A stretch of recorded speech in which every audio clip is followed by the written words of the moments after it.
यासाठी आम्ही गेले 10 ते 12 वर्ष प्रयत्न करत होतो. वारंवार अर्ज करत राहत होतो. यावेळेस देखील जवळजवळ एक 7 ते 8 अर्ज नगारागाडीसाठी होते. त्यातून आपल्या बैलांची निवड झाली. त्याच्यामुळं आम्हाला खूपच आनंद झालेला आहे. बैलांची निवड अशा पद्धतीने झाली, की बैलांची उंची, बैलांचे शिंगे, डोळे, त्यांचे खूर, बैलांची चालण्याची हाईट, रोबाप या सगळ्या गोष्टीचा निकष लावून संस्थांनी आमच्या बैलजोडीची निवड केलेली आहे. त्याबद्दल आम्हाला खूपच आनंद झालेला आहे. त्यामुळं आमच्या गावाला खूपच असं महत्त्व आहे. आज जे आम्हाला मान मिळालेला आहे, हा खूपच वाखाणण्याजोगा आहे.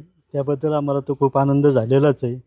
आम्ही बैलांचे जे निगा राखतो, रोज त्यांना सराव वगैरे देतो. कारण बैल ही खूप गर्दीतून जाणार असतात. पब्लिकचं त्यांच्यावर खूप दडपण असतं आणि त्या दडपणातून बैल पुढं निघणं हे खूप महत्त्वाचं आहे. त्यासाठी आम्ही त्यांना रोज सराव देतो. आमची मुलं वगैरे सर्वजण रोज त्यांना झोपून, बैलगाडीला झोपून खूप गर्दीत नेतात. अगदी पार निगडी, पिंपरी चिंचवड या एरियातही घेऊन गेलेले आणि खूप गर्दीतून त्यांना सराव दिलेला आहे. त्यांचं खाण्यापिण्याचं व्यवस्थापन म्हणाल तर आम्ही त्यांना रोज चांगला हिरवा चारा देतो. वाळला चारा, सुका चारा, आंबवण म्हटलं तर त्यांना आम्ही गव्हाचा आट्याचे गोळे बनवून देतो. सरकी पेंड, शेंगदाणा पेंड वगैरे अशा पद्धतीचं खाद्यही आम्ही त्यांना रोज देत असतो. बैलांची निगा या पद्धतीने आम्ही राखतो. त्यांचं धुणं-धाणं करतो.